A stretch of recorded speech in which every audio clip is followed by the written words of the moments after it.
Greetings to all participants of our panel and our guests. We are gathered today at the President Hotel Art Center in Jerusalem. Some of our speakers and the guests are here with us in person, while others are joining us virtually via Zoom. My name is Galina Blech, and I am the host of Leonard de Issas Laser Talks in Jerusalem. Our meetings are organized by the INEMEA Association for Art, Culture, and Education. This is our seventh Laser Talk in Jerusalem. We have titled today's meeting, The Wallen World, the Age of Partition. Our discussion explores how art and science reveal borders and living structures and simultaneously protect and imprison, exposing the interconnected nature of physical, digital, biological, and social boundaries. We live in an age of partition.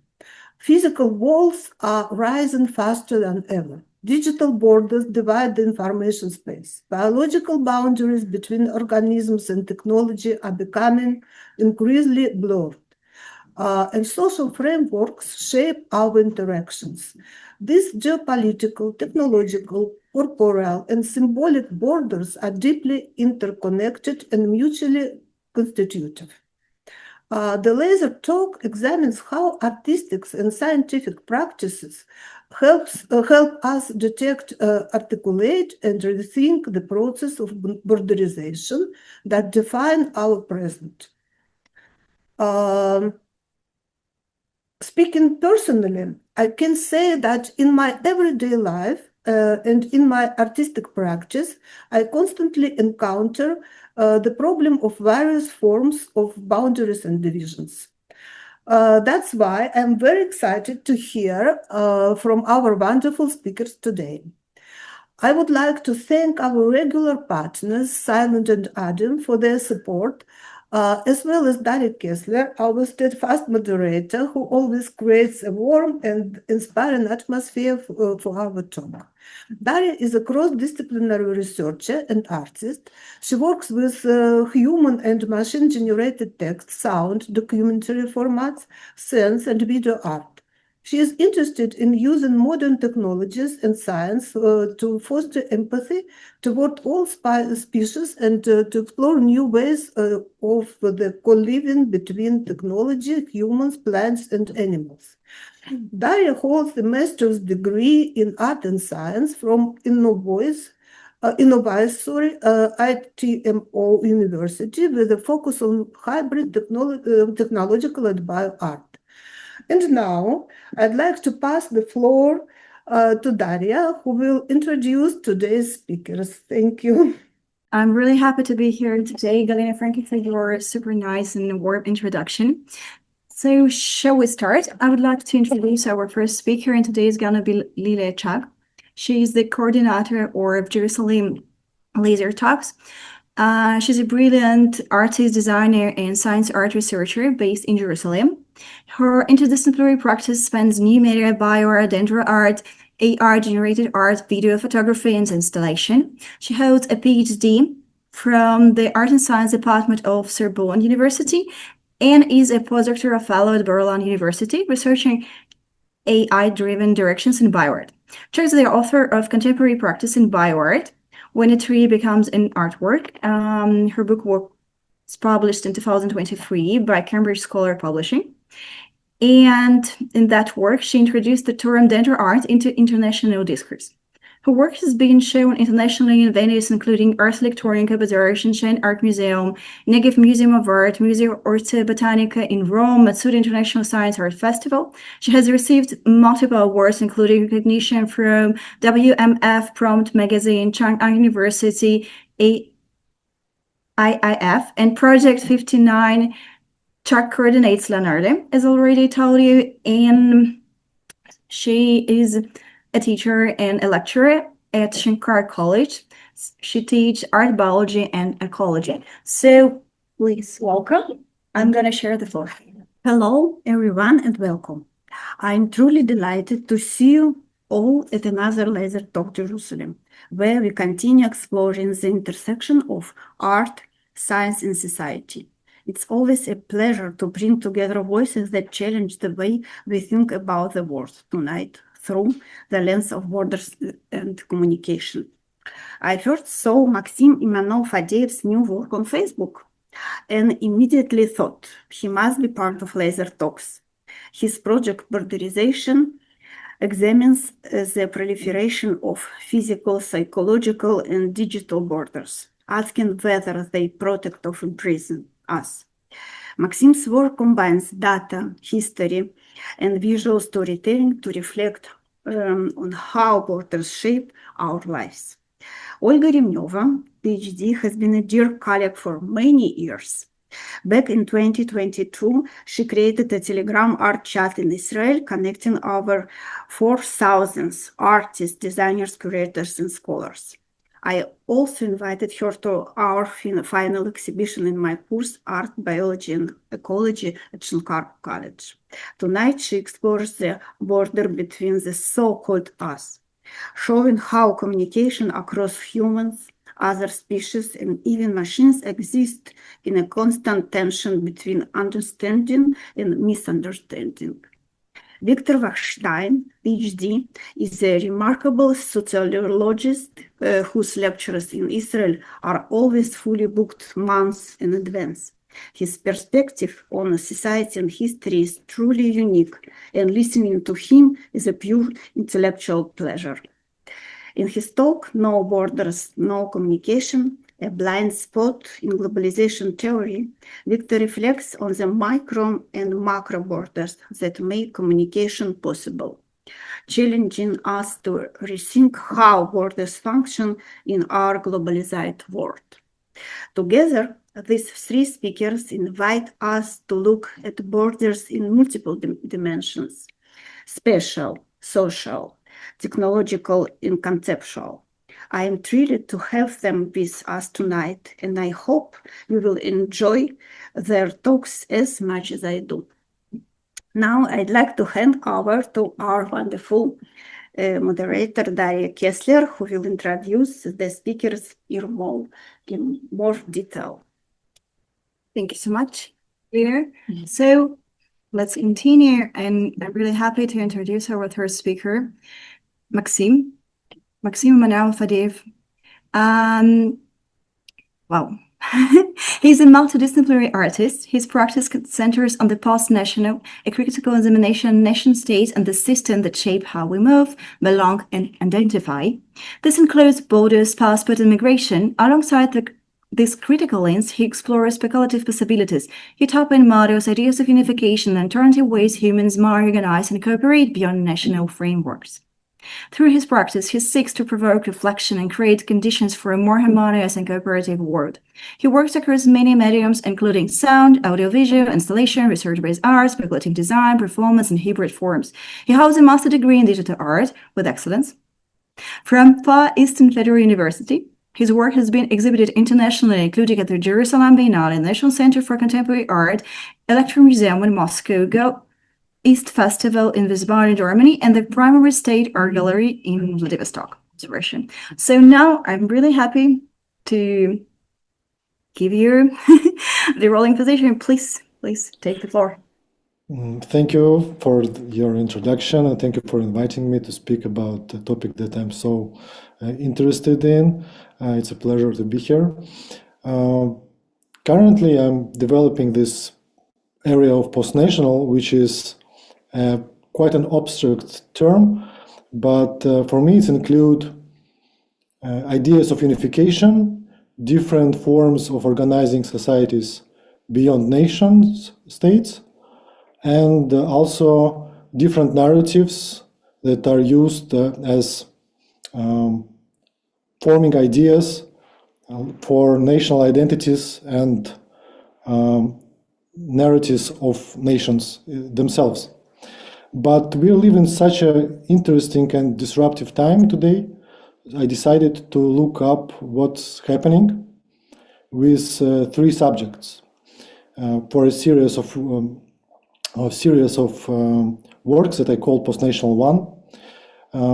I'm interested in migration, in adaptation of migrants and diaspora formations, and I'm interested in the topic of borderization, the one that I will present to you today. Borderization is a process of building new borders, physical ones, digital ones, economical, bureaucratic. That process is really accelerating today, and we can see the news every day. Something happened, like Trump recently banned 75 countries from immigrating to the United States. There's tariff wars that are happening currently. And in last 30 years, the amount of physical walls beyond states increased 30 times than in last 300 years. So this is happening, and this is interesting to look at. Beyond the physical borders, there is new type of borders arise, the digital ones, controlled by nation-state firewalls called DPI, Deep Packet Inspection Systems. They mirror the functions of physical walls.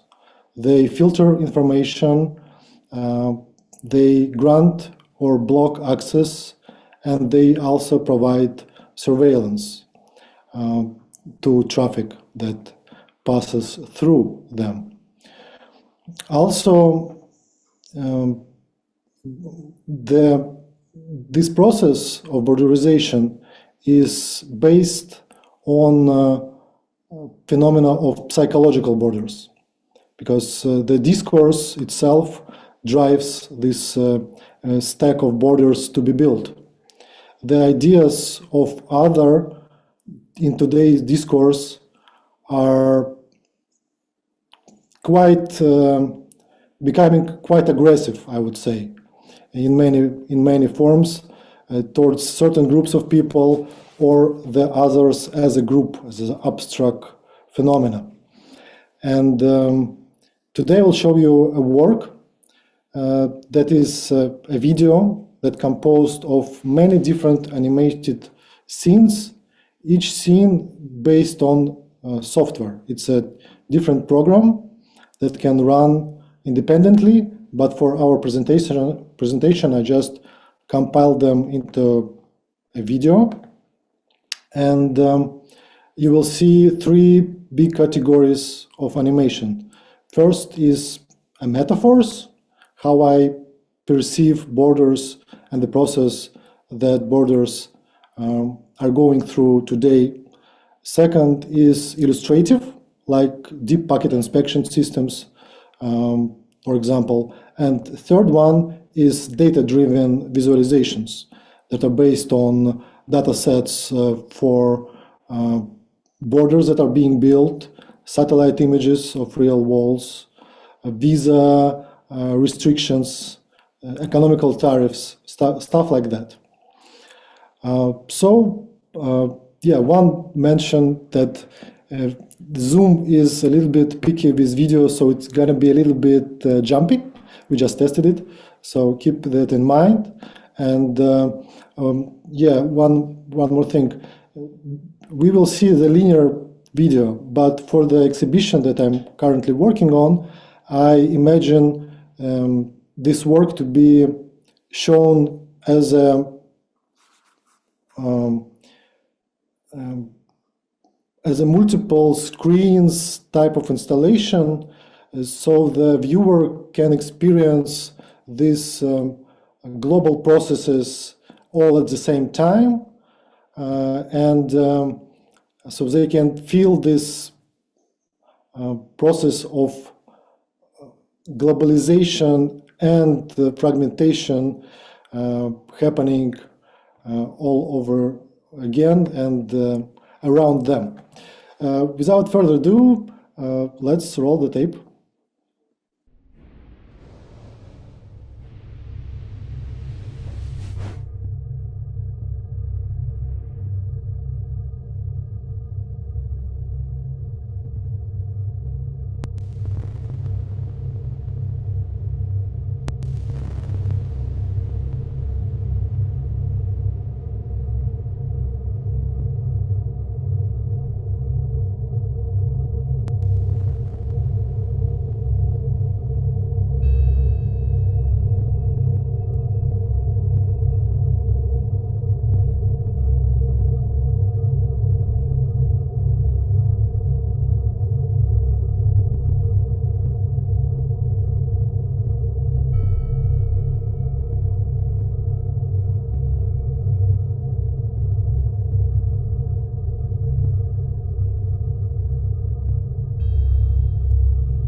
Maxime, thank you. It was very beautiful and fascinating, and also a bit terrifying. I just felt like I stuck somewhere on the border.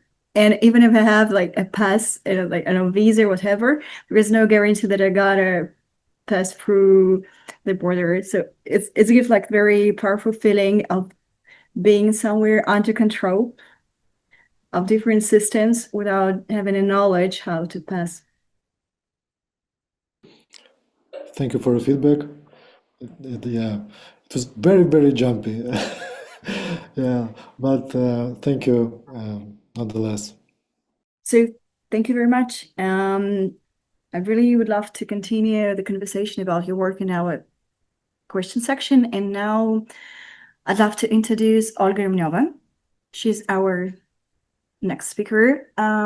She has a PhD in cultural studies, arts and science and technology-based expert, curator, art historian, art consultant, educator, associate professor at Moore University, TED speaker, next generation foresight practitioner, fellow, and judge. Now a few numbers.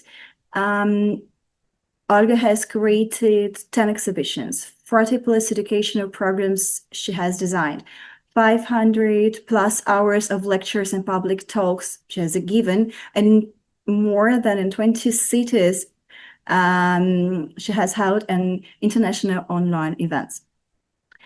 What else? She's a founder and creator of Zora Lab, head of the management in the creative arts bachelor program at Moscow School of Social and Economic Science, which is official academic partner of Manchester University in the United Kingdom, deputy head of artistic and interdisciplinary programs department at National Center for Contemporary Art in Moscow, gallery spaces coordinator at Ars Electronica in Austria, art manager at Moscow Biennale of Contemporary Art, coordinator of the parallel program at Ruhr Industrial Biennale of Contemporary Art, and so on and so forth. Olga, she's brilliant and really happy to see her today. Please, the floor is yours.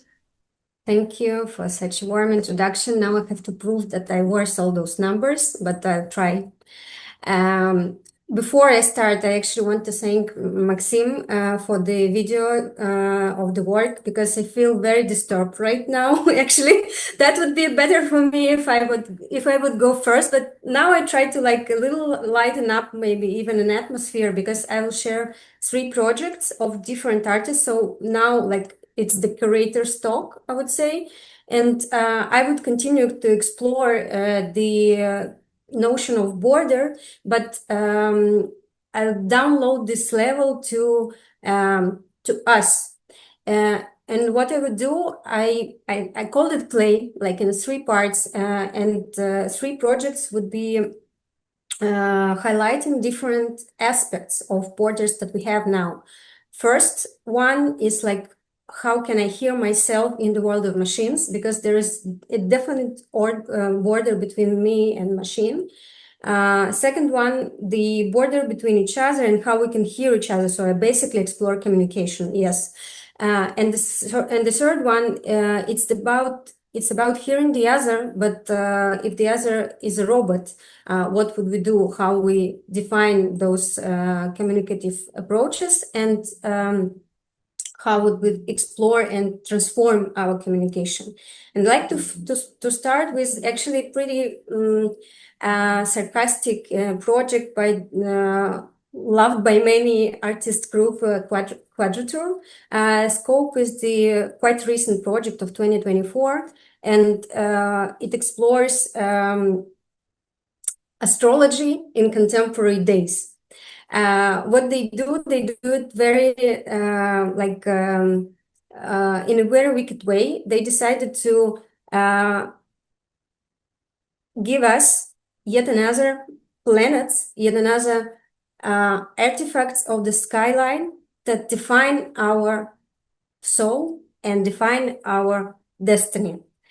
Scope stands for space, craft, oracle for personal enlightenment. And obviously it's like a paraphrase the horoscope. What they do is they build this installation booth, which you can enter as a visitor. And you just apply there your date of birth, like Mine is 12th of June, 89. Okay, what does the planet say? And it's not that the planets that exist, and it's just satellites that above us. Quadrature artists say that we provided so many new sky bodies that they started to influence our destinies. And of course, it's it's a joke in some way. It's a way to play with us for them as artists. But at the same time, it's a difficult question. Like, first of all, yes, space, it's something where we still have less borders than here on Earth. A lot of artists also try to research this like borderlessness of space.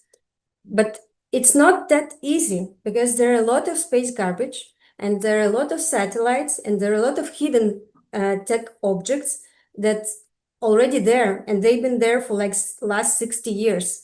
What would our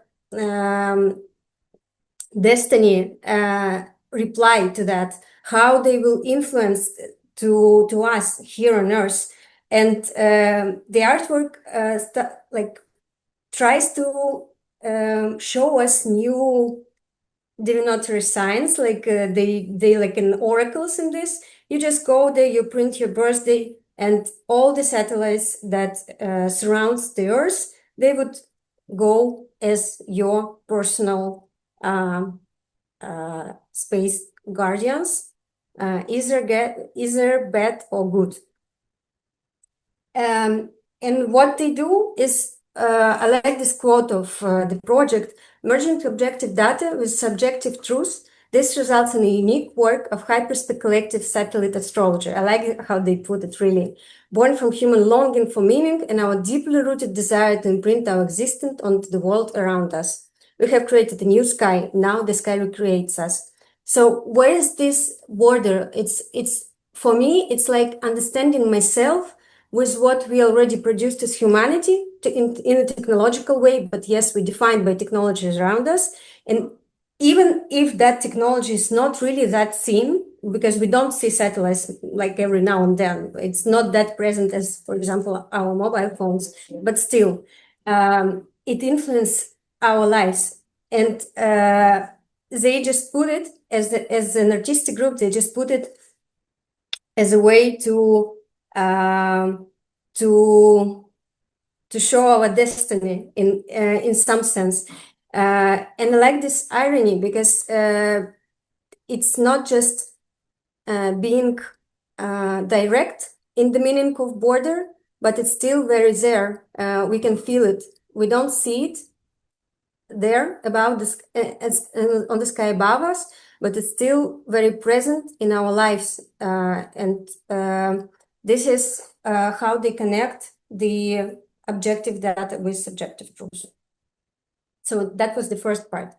The second part was I really decided to go into that project because I know it's 2004, which for tech-based art is like ages ago, at the dawn of civilization. Krista Sommeren and Laurent Ménignot did this mobile feelings project.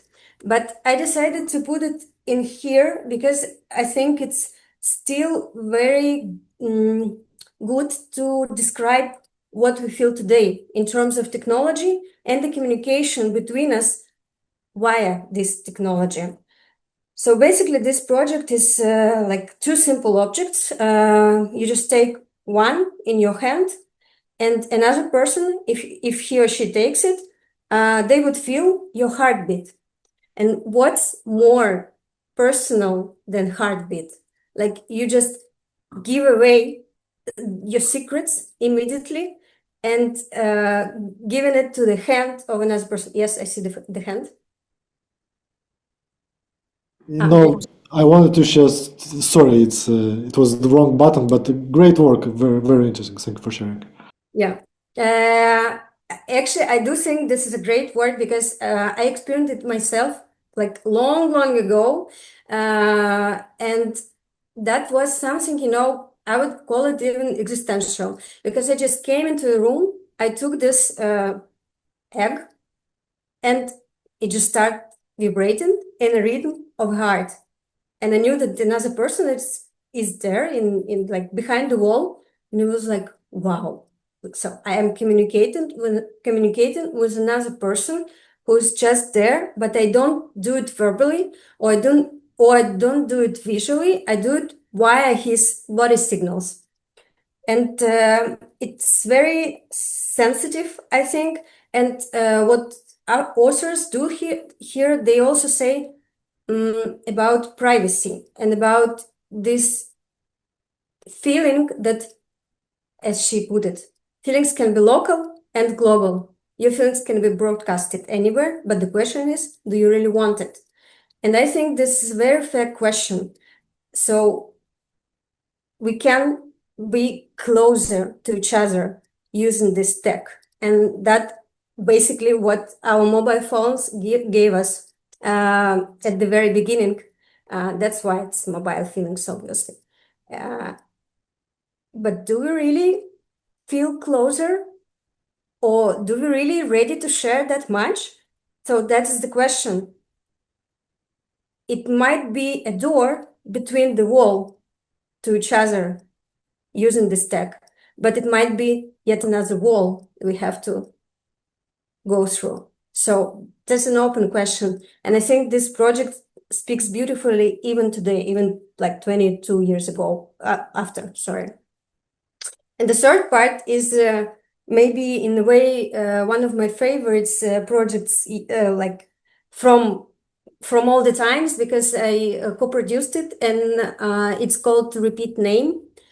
You see the team that was there. Dmitry Masizov is a robo choreographer, and Maria Ryzhkovskaya and Ilya Karpel, they performers. And you see Ilya here, and you see Maria here. What they performed at? Well, that was an experiment to live with a robot for 80 hours in the room, like that has some walls, but not really like those walls are symbolic. Those borders are symbolic. What they do, they live in a room with a robot, and the robot was the only agent to communicate with. What is interesting, that project, it was done simultaneously in 2 cities.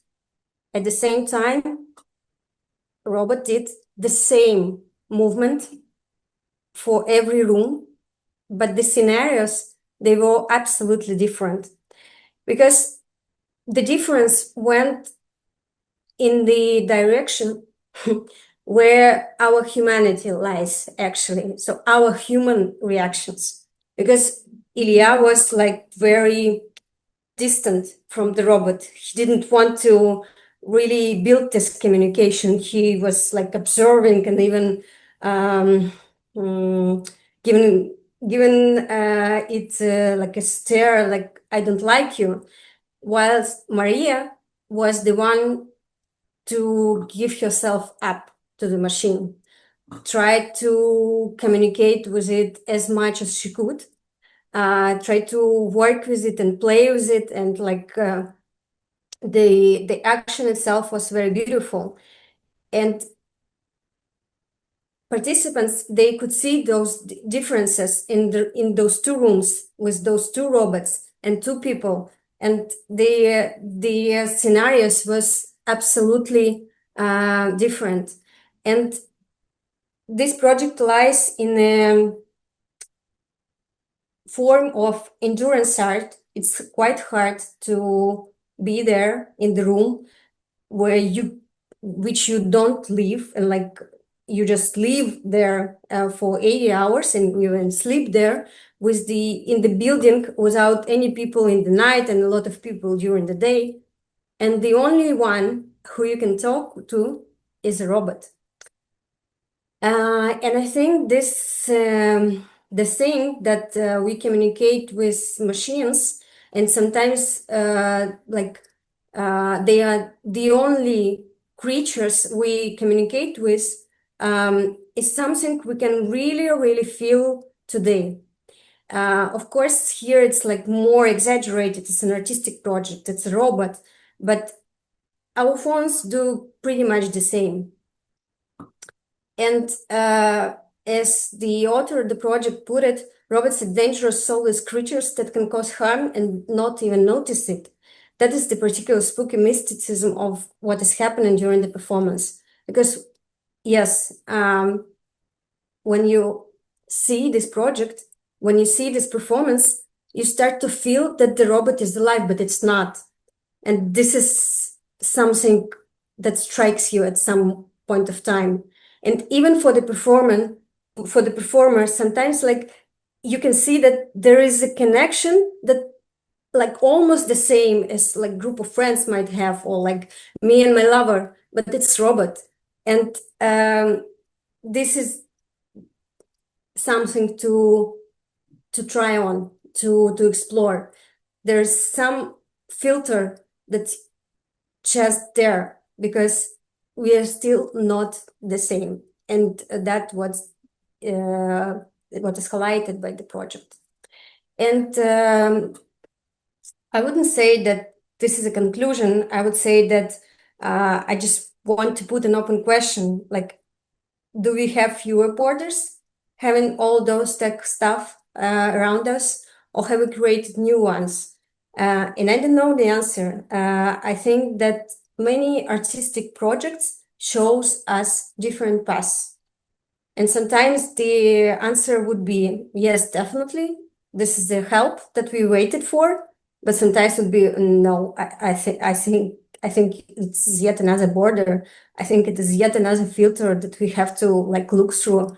So the only thing we can do in this sense is keep exploring. That's pretty much it. Thanks. Thank you so much. It was very interesting. And I saw the first project in the St. Petersburg. I saw how Maria were communicating with a rubber hand, with a rubber. And I remember that feeling that there was like a real energy of communication, because the way she was hugging him, like in the way she was looking at that robot, it always giving the sense of like real communication, of real contact, like she was touching the skin, not like the plastic, the metal, but she was all into that process. And I remember that because it was something intimate. Yeah. I remember staying that, and there was like walls, and you're staying there and you're a bit embarrassed to be there because there was something between like two different creatures. And I felt like, oh my gosh, what I'm doing there, do I have a right to be here now? Because am I interrupting that communication? So thank you very much for sharing all the three very different but very important projects. Thank you so much. So, and now I'm glad to introduce Victor Weinstein. He graduated from the Department of Psychology at Penn University and earned his MA in social science at the Russian-British University in Moscow. He received his PhD in social theory from the Harvard School of Economics and served as professor of sociology and dean of the Faculty of Social Science and Sheninka, Moscow School of Social and Economic Sciences, where he later became professor of sociology and dean of the Faculty of Social Science.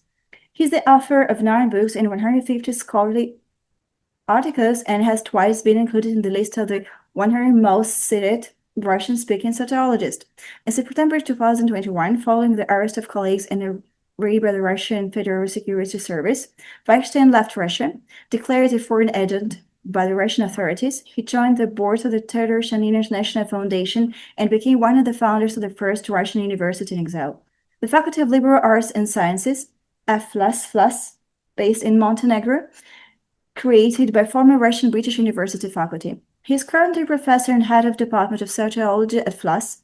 Since January 2022, Victor has been living in Israel, where he serves as a senior research fellow at the Center for Russian Studies at Tel Aviv University. His books focus on sociological theory, microsociology, frame analysis, urban studies, history of worldviews, and science and technology studies. Well, good evening, dear colleagues. First of all, thank you so much for the invitation. It's a great pleasure and honor for me to be here today. And I have to apologize in advance. I'm not an artist, so that's one of my major sins. So I'm going to talk about sociology and globalization theory, but let me start with a very straightforward and very uncreative question. What do we actually imagine when we are talking about borders? Probably, first of all, walls, from the great Chinese one to the Berlin one. Security fences, including the one which is not far from here, where we are located now. Of course, border strips, national borders, and the image that unites them all, the Iron Curtain. So for many decades, sociologists used to conceptualize borders as obstacles or barriers for communication. And that kind of feeling, the idea that how much nicer the world would be without borders, the world full of opportunities and possibilities, gave a rise to one of the greatest illusions in sociological theory of 20th century, so-called globalization theory. In 1990s, the idea of borderless world, global village, the death of distance became dominant. The idea that technology at the end will make our communication so fast, so energetic, that will speed up the world, that national borders finally will fall. And that actually utopian view was not new. Half a century before globalization theory, the same very image was very popular among other people on the other side. People like Martin Heidegger, for whom this kind of technological growth and deborderization of the world was probably a worst nightmare. So the illusion is the same, but it was taken with a plus or with a minus, depending on what political side you are. So the logic of this illusion has three components. First, technology. Technology is something that is making us to communicate faster, more, that will lead at the end to some kind of convergence of space and time. And technology at the end will make this communication so powerful that all those national containers, borders, will fall. Probably the person who brought this disillusionment into sociological theory in 21st century was Bruno Latour with his actor network theory. He probably was the first one who realized that this kind of communication turn brought in no deborderization, but vice versa, borderization of this world. Because without borders, no communication at all. Because borders are not obstacles to communicators. It's a supportive structure. Technology produces borders. Borders make communication possible. And let me turn to this distinction between complex and complicated, which is probably the crucial conceptual opposition in his works. I have no idea how to translate it normally. In Russian, we translate it as комплексное and сложное. In Hebrew, it's probably murkav v'mesubach. I'm not sure. So think about baboons and the communication of monkeys. It's not simple. It's not simple at all. It's a complex one, because complex means that many communicative acts are entangled with each other, interlinked, interconnected, and co-present in the same space and time. So baboons or chimpanzee, they live in a really globalization theory world, in a global village, because no partitioning, no borders, everybody is present here and now, and all communications are giving at the same moment in the same place. Our own communication, our social interaction, for example, the one we are all participating right now, is not a complex one, it's complicated. which means that we have walls here. Walls that separate us from a lot of activities going on in this building, just in neighboring rooms. Think how many non-human technological agents are involved in our communication just to make it possible by partitioning, by separating us from the space out there. So the evolution of human communication is not deborderization. Evolution of human communication is a vector from complex sociality to a complicated one. The vector of disentanglement. He is mentioning black box, I would say. Russian doll. Our communication is included into a bigger space, which is included into a bigger space. Making one step back to Martin Heidegger, for him, this kind of distinction was also probably the crucial one. Unfortunately, he became a hostage of the same very illusion of deborderization through the technological growth. What he actually meant, what was the source of his fear? For thousands and thousands of years, human species existed in a situation when the difference between close and far, in both senses, coincided. What does it mean in both senses? When I say something is close to me, I mean both. It's close to me physically, and it's close to me because it's important and relevant to me. And when I say about something it's far and distant, it means physically distant from me, but also irrelevant and unimportant. What technology made possible in 20th century that things that are very distant from me are much more important to me, and things that are close to me might be absolutely irrelevant to my life. So that kind of disentanglement for Heidegger was probably the most dramatic one, because borders are not ontological borders anymore. Not anymore borders between something close to me and something far from me. It's political, symbolic, digital. Thanks God he died before internet. So to cover this up, I would like to tell a few words about the artwork of James Ogier, so-called isophone.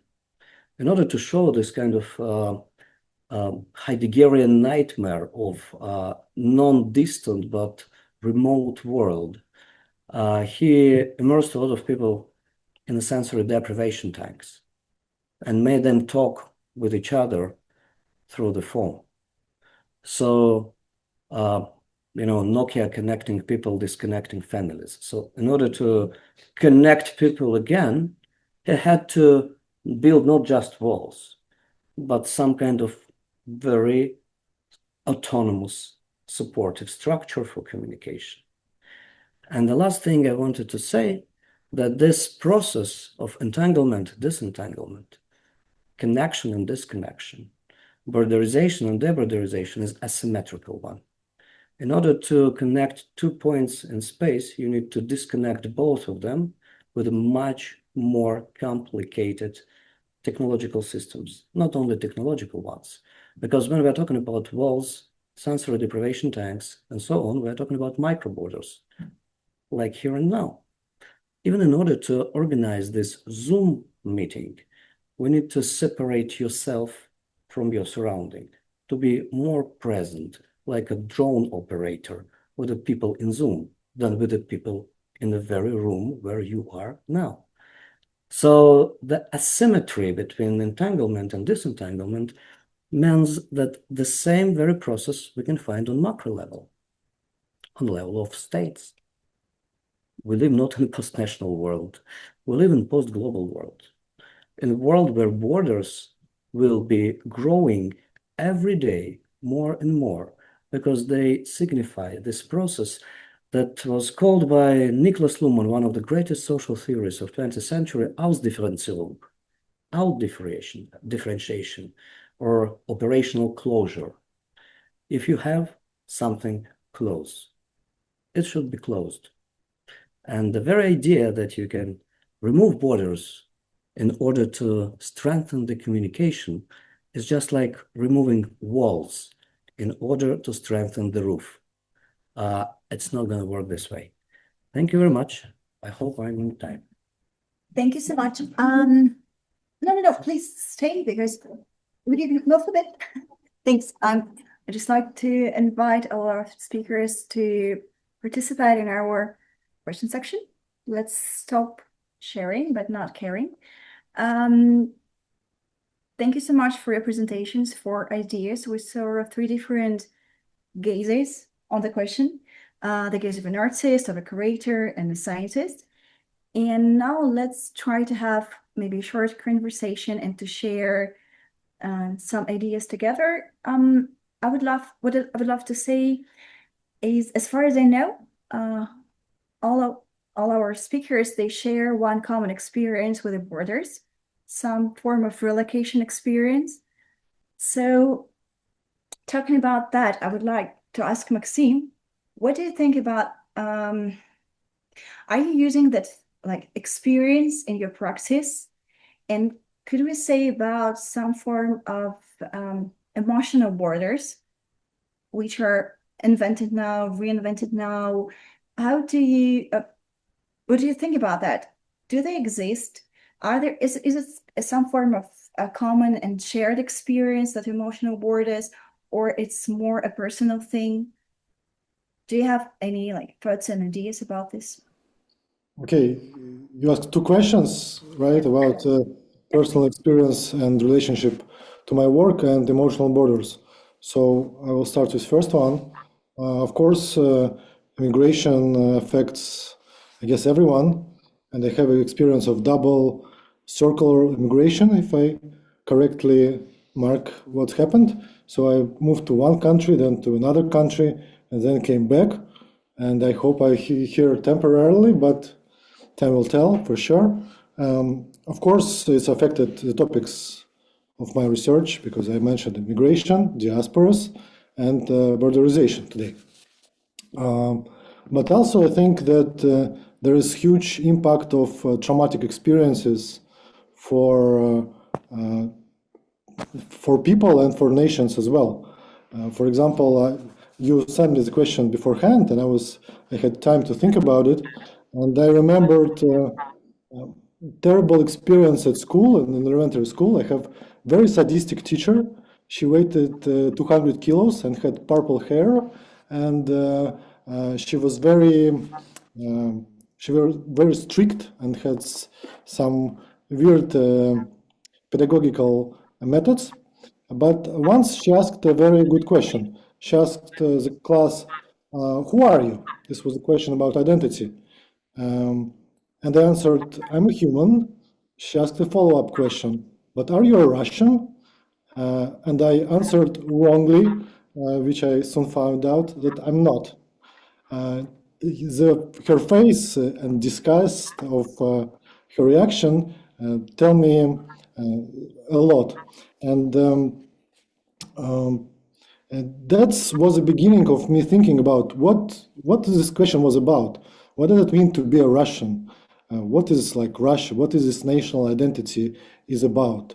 I still don't know what it means to be Russian, and a lot of my friends with whom we speak about that also very confused, because it's obvious what type of identity is being constructed, but it's not definitely something that I share and want to make my own. So this for first question. For a second question, I think that emotional borders are determined by psychological borders. If you, for example, think about the subject of your phobia, if you have one, you will have an emotional reaction. And this can be stressful emotional reaction. The same with attitudes towards the other. If somebody has a negative attitude towards the other or a group of people, like anti-Semitism, for example, is a very classical example of that phenomena, people will have an emotional bodily reaction to the thinking process even of the other group of people. So the emotional borders are constructed semantically in a lot of ways, but they also constructed by experience and by narratives as well. So they are real for sure, and they are hardening also for sure. I can't agree more. Yes, I think we all experience some kind of emotional borders. And now I'd love to ask Olga. You shared with us that brilliant question, I think very important. It was in the conclusion of your presentation. Is it possible to know how many borders are there for us? Sometimes we think there are less, sometimes I think there are like a few new. But from your perspective, for your experience as a curator, what kinds of borders are now the most fragile and the most important to just for us to keeping them? Or maybe the opposite thing, which borders are still staying somewhere in the art and art ideas and they're old, like we need to ruin them and we don't need them anymore? Yeah, thank you for your question. That's a good one because I think it is answered the way it is questioned, because obviously in art there, as almost in every part of culture, there are trends that support each other but goes to different directions. And from one hand, what I see is that there are a lot of artists exploring the topic of mental health, and there are a lot of things of borders, borderlessness, otherness, and like limits that I try to go through but cannot because of my condition. There are a lot of fragility in this part, but at the same time there are a lot of artists that would continue developing social political kind of an art. And yes, some of them highlight that like the very same technology, it helps us to really hear each other. Like now we hear some people cut off the internet, but because we have this internet, we can still hear them, like looking politically. And that's the same thing that art keeps exploring. And I think this is one of the most important thing for many ultra contemporary artists right now, like those political borders that can be sometimes defined as technological, but sometimes purely political, like very symbolic ones.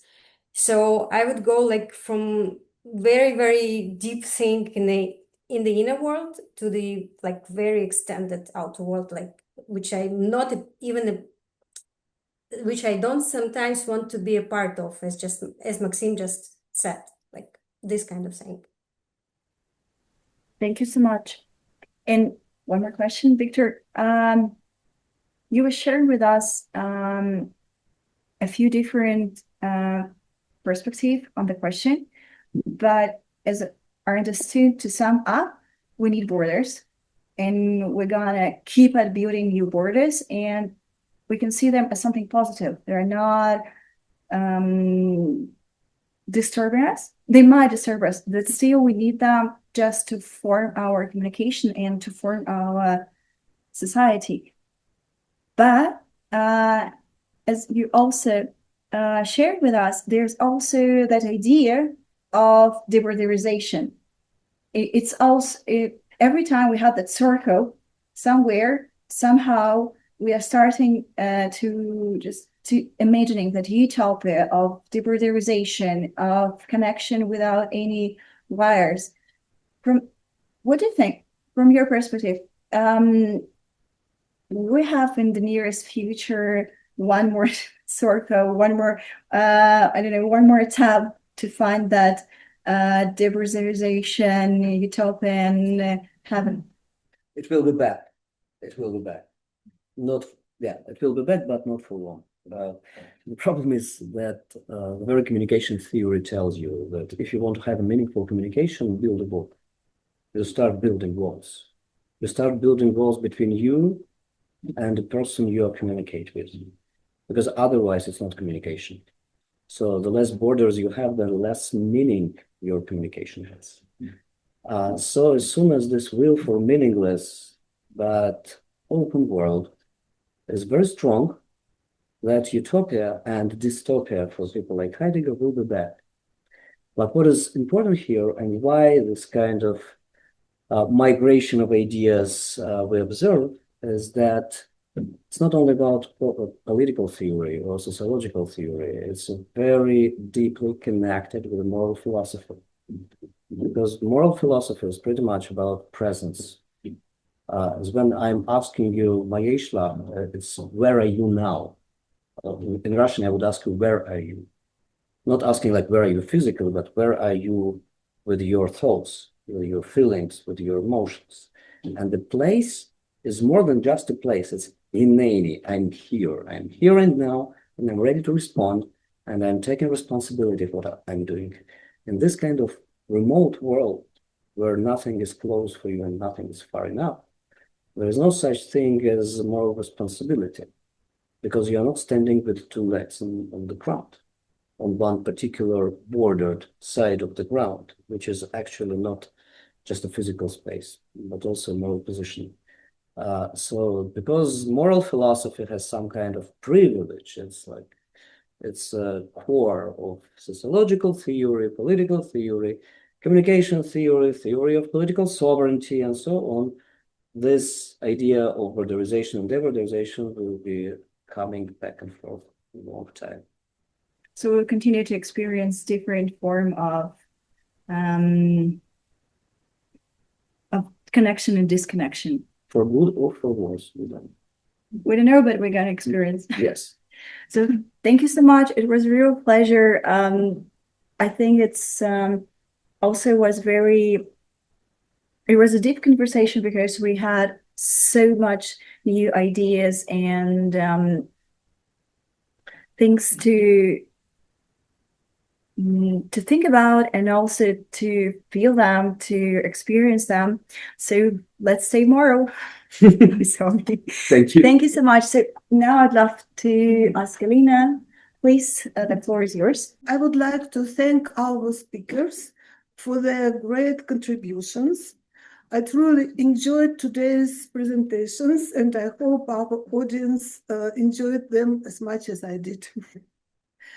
I would also like to thank the Leonardo platform for this opportunity and for their support and promotion. Thank you, Daria. Thank you, Lilia, for your wonderful work and for being part of today's talks.